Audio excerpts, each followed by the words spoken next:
అవును. దీనిపైన మీ వ్యూ ఏంటి?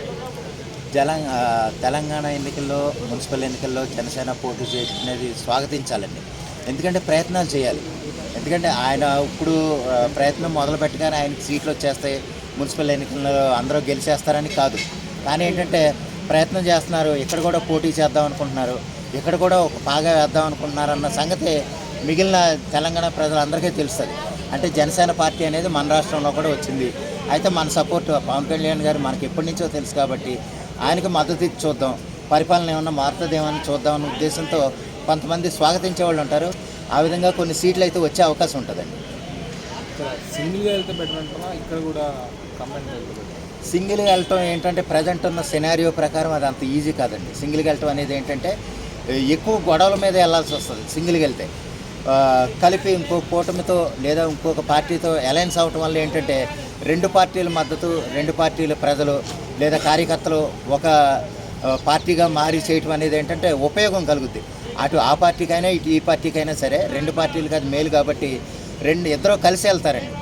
వాస్తవానికి ఏంటంటే ఇప్పుడు కాంగ్రెస్ పార్టీ సింగిల్ పార్టీగా ఉన్నా సరే దానికి ఏంటంటే ఎప్పటి నుంచో ఉన్న నేషనల్ పార్టీ కాబట్టి దానికి అంత డోకా లేదు.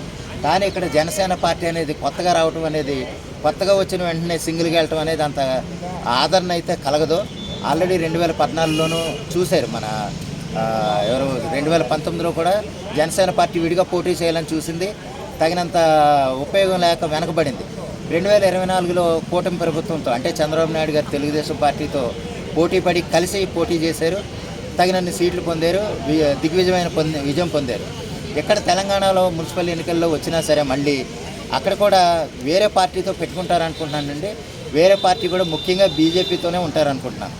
ఎందుకంటే పూర్తి విరుద్ధమైన పార్టీ ఏంటంటే టీఆర్ఎస్ పూర్తి విరుద్ధంగా ఉంది. కాంగ్రెస్ కొంతవరకు సపోర్ట్ ఇచ్చే అవకాశం ఉందండి టీఆర్ఎస్ కంటే. ఈ మాట ఎందుకంటున్నానంటే కాంగ్రెస్ పార్టీ అనేది ఎంతైనా సరే ఇక్కడ కూటమి ప్రభుత్వానికి సానుభూతిగా ఉండే ఒక పార్టీ. కూటమి ప్రభుత్వం మీద, చంద్రబాబు నాయుడు గారి మీద ఒక సానుభూతిగా ఉండే పార్టీ కాంగ్రెస్ పార్టీ. వేరైనా సరే రేవంత్ రెడ్డి గారు దానికి సానుభూతిగా ఉండే సానుభూతిపరుడు, ఆ పార్టీ సానుభూతిపరుడు. ఆ విధంగా పవన్ కళ్యాణ్ గారికి ఏమన్నా సహకారం అందించి, బ్యాక్గ్రౌండ్ సహకారం అందించి బీజేపీతో అలయన్స్ చేసుకోవటం వల్ల ఏమన్నా మేలు జరుగుద్ది అన్న ఉద్దేశంతో వేరే పార్టీతో అయితే కూటమిగానే వెళ్తారని అనుకుంటానండి. వేరే పార్టీతో కలిసి వెళ్తారు. సింగిల్గా జనసేన పోటీ చేసి వెళ్ళిన గెలుపు పొందడం కష్టం అనేది నా ఉద్దేశం.